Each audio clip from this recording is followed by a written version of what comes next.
welcome back to my channel. If you're new here, my name is Taylor. I'm 20 years old and I make health and fitness content on just about every platform there is. It would mean the world to me if you give those a follow if you like this video, and subscribe if you aren't subscribed. And if you watch my videos and aren't subscribed, pressing that button just really goes the extra mile and I really appreciate it. The goal is to go into 2022 with 50k subscribers, so let's see if we can make it happen. Today I posted on my story that I wanted to do a little Dear Taylor advice episode. So I wanted you guys to tell me anything you need advice on within your health and fitness journey, so I can kind of be like, you know, big sister, best friend, and help you out. I was actually going to get a little more done up for this video. Normally I put a little bit of makeup on, try to put on a cute outfit, but I just want it to be like you're hanging out, you know, just hanging out with me, you're chilling, sleepover vibes, you know? So comfy sweatshirt it is. But of course we got a drink. I always need a drink for a sit down video, and today's the Olipop Vintage Cola. 8 out of 10. I don't really have much to get into with this video, so I mean, let's get started. The first thing I'm gonna answer is advice on living with people who don't share the same health and fitness goals and values. So I've been in that situation, but for me it wasn't that big of a deal because I just knew I was in control of what I wanted to do for my life. But I get how it feels to want people to also want those goals with you for support and also for the betterment of their own life. So a few things. One, make sure everything you're suggesting is easy, attainable, fun. No one wants to feel like they have to sacrifice hours of their day or tons of money. And that brings us to the sponsor of today's video, which is HelloFresh. If you didn't know, HelloFresh is America's #1 meal kit delivery service, and for good reason. If you need some delicious recipes to get yourself and your family out of that rut, you definitely need HelloFresh. And now is the perfect time to try because the fall seasonal recipes are actually now available. So all of these delicious recipes, are you kidding me? Pasta, sweet potato bowls, black bean soup. All of this comes with all the ingredients already measured and prepared, and all you have to do is throw it together. So you can make yourself a healthy, veggie-packed family meal for less than 20 minutes. I actually need something for dinner tonight, so I'm gonna make this pasta. You don't even need to think of anything because the whole recipe is printed out for you.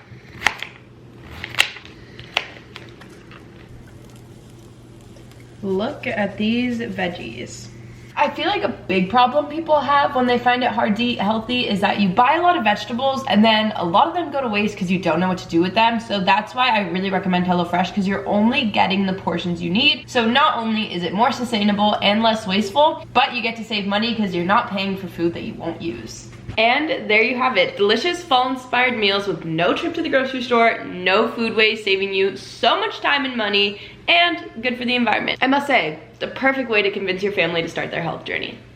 And lucky for you, you can go to HelloFresh.com and use code TaylorOlson14 to get 14 free meals plus free shipping. The link is down below. 2, don't pressure, don't belittle anyone, don't make it seem like they have to, don't talk down to them, none of that. No one's gonna be motivated to do something if they feel they're being kind of like yelled at. So make it no pressure, just, hey, do you wanna come on a walk with me? Hey, do you want to try this new healthy restaurant for dinner?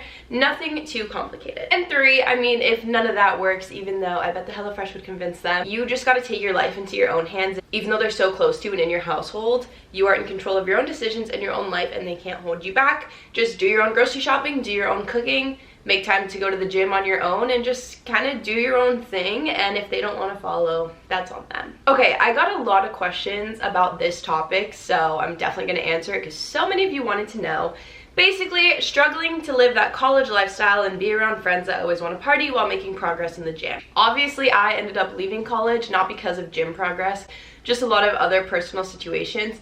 But I do know the feeling of thinking, hey, partying and going out 5 nights a week just isn't for you, and that's okay. Going out once, even twice a week can definitely fit into your fitness journey. Have fun at that time. You don't want to waste years just because you want to be good at the gym. You have so many other years to put into it, and taking, you know, 1-2 years out of your college experience to go a little crazy, then maybe toning it back when you want to get a little more serious, I think is a perfect balance. Enjoy your time while you can, but also just know, because even if you want to go out Friday, Saturday, I know in college people want to go out Tuesday, Wednesday, Thursday, and you know, it's not only the gym, it's your mental health, it's your grades, you might have a job, all of those things. Suggest fun, sober activities. You know, there's so many fun things you can do that don't involve alcohol, so maybe suggest those things to your friends, whether it's going out to eat, going for walks, going bowling, going outside and playing a sport like volleyball in a park, going tanning, having a movie night. There's so many things you can suggest so you can still be social with your friends but not be going out partying. If you do want to go out to the partying, obviously just being cautious of your intake. You need a whole thing of pizza when you get back from the bar. Is everyone going to go out and get greasy food? You don't need to be doing that. Most of the time you're probably not hungry, you're just eating to eat, and making sure you eat balanced throughout the day so that way at night you don't feel totally out of control. And watching what you're drinking, you know, drinking a lot of water and not drinking anything with a lot of sugar, because that's just not really good for you. You can also find a group of friends that doesn't always want to do that. If you go to the gym at your campus, say hi to a girl at the gym, say what's up. Everyone has fitness accounts nowadays, so you can totally find a friend at the gym, maybe a friend that's studying in a coffee shop, so you can have someone to go to the gym with, someone to study with, and not all of your friends are just party friends. I think it's good to have friends in a bunch of different kind of areas so that you're not just totally isolating yourself because you don't feel like you want to party. But I just want to reiterate again, there's no pressure to be on your fitness game in college. You know, part of me wishes I had that experience. I personally didn't, but I would have had days out partying just as you're probably doing. The only reason I'm not doing that right now is because it just wasn't in my life path. I hope that helped. Okay, I relate to this next one a ton. Someone just says they need advice on dealing with acne because they feel like they need to wear makeup everywhere, even the gym, even though they feel like it doesn't even cover it. So I feel you. On camera you might not be able to see, but my skin is not the best. Some people ask me how I keep my skin clear, and I don't think people realize it's just the lighting, the filter, makeup. My skin is not clear by any means. Obviously it's not the worst ever. I just had to realize, one, the makeup isn't making it better, so that's one thing. Two, no one's looking at you and no one cares. You're the only person that sees that. That's so much of my advice. I feel like so much of my advice is like, look, honestly, no one cares, because it's the truth. You're the only person looking at your acne. You really don't have to worry about it in terms of judgment from others. But there's also no shame. If you feel more confident wearing makeup to the gym, go for it. I mean, look good, feel good, do good. So if you're gonna perform better in the gym because you're showing up confident, wear a little bit of makeup. It's okay if you're doing it for that reason, but don't feel like you can't go out of your house without makeup. I think do it a few times and realize it's not that bad. Say go the whole week without wearing makeup to the gym and just see how you feel. Another tip, this might be kind of like a bad tip because I'm still saying like do something with your face, eyelash extensions. Eyelash extensions are the most amazing confidence booster of all time. So highly recommend, if you like how you look with makeup, because I don't think there's anything wrong with that, maybe eyelash extension. It doesn't cover up acne in any way, but it just makes you look kind of more done up, like makeup would, but you don't actually have to put it on, which might end up even helping your skin because you won't be putting on as much makeup.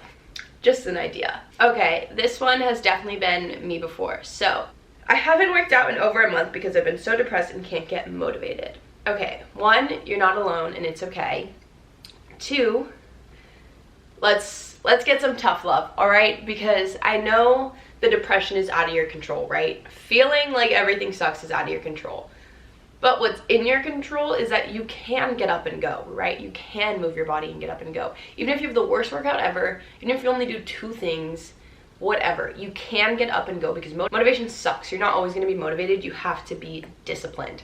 So right now, you can make the choice, even though you might dread doing the whole thing, you can make the choice to get up and go. Having people around you that support you is a big one. Not that many people, just having one person that can motivate you to go and be that person really close to you telling you to go. Maybe they can go with you. If that's something you have, really, really lean on that because it'll make all the difference. You know, me and Sam go to the gym every morning together, and when I'm on my own, it's a little bit harder to stay disciplined to go every day at the same time in the morning. But since we drive together, it's like I have to, so that helps so much. You need to trust that you will feel better after a workout. 100% you will feel better. Like I said, even if you feel like you can only get through 2 exercises, I promise you, you'll feel better. Also, making sure you're speaking to a professional, your psychiatrist, your therapist. There's no shame in needing some medication to help with that because it is out of your control, and if you feel like it's taking over your life, you really do need to speak with a professional, and I feel very strongly about that. Sometimes I get FOMO and feel like I'm not a normal 20-year-old. Are some of you guys me? So this kind of goes along with the partying one. But it's not just about the partying, it's just the life path in general. Just being on a different life path than most people is hard. Whether you're starting a family earlier than most people, getting a job earlier than most people, or later, or moving out earlier or later, or whatever it is, being on a different path is hard. But every single person is on their own path, and for every life milestone, everyone's timeline is going to be different. So I'm just going to say my situation, you can relate it to yours. So right now, let's say I have FOMO because everyone else is in college, but I'm moved out and making for myself, and realistically I have a good life doing what I'm doing. But I have FOMO because everyone my age is in college towns living it up. In a few years, that will go away, and some people might have FOMO of me because maybe after college they couldn't get the job they want. You know, everyone is on their own path, and it's just gonna go back and forth. You're not always gonna be comfortable with every single milestone of your life. It's never gonna be on track with everybody else. You might be ahead, you might be behind, and that's gonna happen for every single one. I think as long as you can find 1 or 2 people that are on your same track, that'll help you a lot. And if you're like me, I hang out with a lot of older people now because my life isn't really the same as people my age. So a lot of people I hang out with are older than me. There's no shame in hanging out with people younger than you if you're a little bit behind.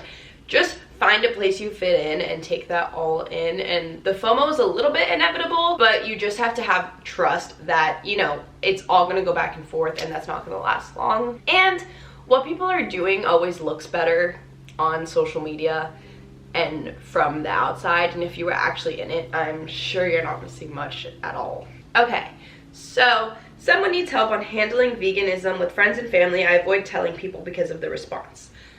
You need to be confident in it. I literally just brush off people that give me bad responses about being vegan. To me, that's just immature and uneducated, quite frankly. And I just know I don't value the opinions of people who think that way for judging me for something like that, because plenty of non-vegans are understanding that it's your choice. It's something that means a lot to you. They shouldn't give you any shame for it or make you feel weird. And that, like I said, is honestly just extremely kind of mean and uneducated and rude. And I don't value opinions of people who treat other people like that, plain and simple. And you shouldn't either. Obviously, they're your friends and family. So when I'm saying I don't value their opinions, I don't mean about everything. But I don't need you to approve on my veganism if I know it's something I want to do. You don't have to talk about it a lot, really. I don't talk about it a lot. A lot of people that follow me don't even know I'm vegan because I'm very confident in my lifestyle, and I don't really need the feedback from others on my veganism or how I choose to go about my plant-based diet. So honestly, you don't have to talk about it that much, to be quite frank. I don't tell a lot of people when I first meet them. It only comes up if I'm going to a restaurant and maybe order like tofu instead of meat and people ask, but I don't bring it up that much, really. And eventually they'll get used to it. If they're people really close to you, they might make funny remarks at first, but if you have a serious conversation with them and let them know you're serious, they should stop. I don't know how to let go of a breakup. It breaks my healthy routine. Okay, so kind of like I said about the motivation and discipline with the not working out for a month because of depression, no matter how sad you are, you can do little parts of your routine even if you can't do all of it, okay? Your routine isn't all or nothing. You don't have to do every single thing perfectly, but you can do 1 or 2 steps to at least feel that little sense of accomplishment. But in terms of the breakup, 1, everything happens for a reason, and I truly believe that. It might not seem like it now, but it will later. If this is a breakup that, you know, he's in the wrong and he did something nasty to you, then girl, how are you gonna let someone that literally treated you horribly to let you get down on yourself and not live to be your best self? If someone treated you horribly, you should take that as momentum to be the healthiest, best version of yourself so that they can just watch you thrive. If it wasn't that way and it was just, you know, a mutual breakup, maybe distance, whatever, I know that's really hard, but that also means you probably have a new exciting opportunity in front of you. Let's say it was distance, maybe you're in a new space, maybe you're in college, maybe you got a new job, whatever that is. Fully put all of your time and attention into that. Like, that is the only thing that matters. To distract you, you need to have distractions. You need to have healthy distractions. And like I said, do little parts of your routine, even if it's not all of it, because slowly it'll build up, and getting those little, like, hey, I didn't go on a walk and make a healthy breakfast, but I did make my bed, or I went on a walk but I didn't make my bed and I didn't do my skincare, whatever. As long as you do a few little steps, you're making a little bit of progress. And FM. Okay, I need advice on feeling like people in the gym are judging me when I'm using a little weight. That's such a hard position to be in, because like it sucks. I've been there. I feel like everyone's been there, because you feel like you don't know what you're doing. No one's judging you and no one's looking at you, okay? No one, I promise you. And once you get to be the person in the gym that knows what they're doing, you'll realize, you're like, oh wait, I'm not looking at anybody. So when I was the new person, no one's looking at me. You'll just realize. So if you know fully what you're doing and using little weight, I promise you no one's looking at that. If you are maybe talking about the scenario where you're using little weight, but you also don't feel like you know what you're doing in the gym, I highly recommend asking the people that work there. If you don't know where things are, if you don't know how to use certain machines, if you're a little bit uncomfortable, if you need a spotter, whatever, ask people that work there. I promise they're there to help. They're probably bored working a front desk and they want to help you, you know, get a tour, whatever. Making a friend, saying hi to someone so you can go with them, have someone to help you. That'll also work. Going on YouTube, looking up tutorials of how to do things in the gym, that'll help you get accustomed to going. But like I said, if you are accustomed to going and you're just using little weight, there's no such thing as little weight, because everyone's in a gym for a different purpose. Maybe you're coming off an injury. Maybe it's a deload week. Maybe you're on your 50th rep. Maybe you're just taking the time to work on form. Maybe you're doing a drop set. Maybe, like, there's so many reasons why someone can have a lighter weight in their hand that no one just would be like, oh, she's weak, she's dumb, she doesn't know what they're doing. It's like, oh, that's just what she's choosing to do now because she knows that's right for her body. I literally could not tell you the weight people are using when they're around me. That would take way too much effort for me to pay attention to what weight they're using. So as long as you're confident with the machines and where to go and what to do, and you have a workout plan written up, that's all you need to do. The numbers you're using won't matter, because they'll also increase as you go, so the time will fly and you'll be feeling and you'll be using heavy weights before you know it. This one is so relatable, and I also just posted a transformation, so I feel this. But someone said that they look back at pictures when they were small instead of strong, and sometimes crave being small. So my one piece of advice for that is to, aside from the physical aspect, think of all the horrible things going on with your mind and your body when you were that size, and just think, how is it really worth it? Like the irritability, the mood swings, the headaches, the tiredness, all of that, was it worth it? No, it wasn't. Plain and simple, really. The last piece of advice I'm going to give today is, someone said that their friend is only motivated to go to the gym with them, but they feel that they slow her down. So your friend is slowing you down, but you want to be there for her. Go to the gym with her. Please go to the gym with her. But let her know maybe you don't have to do your whole workout together. You can do your compounds together where you need a lot of rest, and then for the rest, you can do it by yourself. And hopefully, since you went with her and started the workout with her, she has enough motivation to get going. You can spend the ride there, the ride after, the first parts of the lift, your warm-up, all that fun stuff. You can do the rest of your workout by yourself. I think that's the most ideal situation, because I know how that feels. You want to get your workout in too. So I think just talk to her about it and let her know you think maybe some days of the week, if not all, you want to work out a bit separate until she kind of catches up to you. Thank you guys so much for watching. I hope this helped, and maybe I'll do another one if you guys want me to. Let me know down below, and I'll see you guys in my next video. Make sure to subscribe, follow the socials, especially follow my podcast, and I'll see you in my next video. Bye.